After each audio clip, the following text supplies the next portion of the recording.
শিশুদের শারীরিক ও মানসিক বিকাশ সম্পর্কে অভিভাবকদের করণীয় শীর্ষক সেমিনার আয়োজন করেছে রাজশাহী মানবিক ফাউন্ডেশন।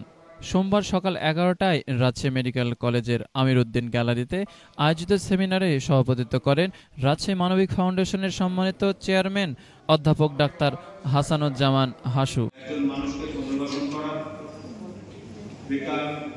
বেকারত্ব দূর করে স্বাবলম্বীর দিকে নিয়ে আসা এবং সমাজকে সুশিক্ষিত করার আলোকে মানবিক ফাউন্ডেশন 22টা কাজ করে থাকে। উক্ত সেমিনারে প্রধান অতিথি হিসেবে উপস্থিত ছিলেন রাজশাহী মানবিক ফাউন্ডেশনের প্রধান উপদেষ্টা জনাব ডক্টর মাওলানা কেরামত আলী।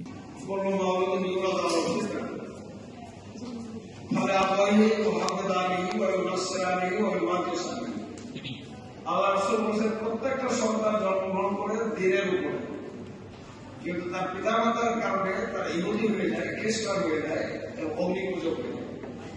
বিশেষ অতিথি হিসেবে উপস্থিত ছিলেন সহকারী অধ্যাপক ডাক্তার রেজাউল করিম, অধ্যাপক ডাক্তার মোহাম্মদ জাহাঙ্গীর। উপস্থিত ছিলেন কাজী মহিউদ্দিন আহমেদ সহ বিভিন্ন পর্যায়ের বিশিষ্ট ব্যক্তিবর্গ। প্রোগ্রামে প্রবন্ধ উপস্থাপন করেন বিশিষ্ট সাহিত্যিক, লেখক ও চেয়ারম্যান একাডেমি 21 জনাব জিয়াউল হক।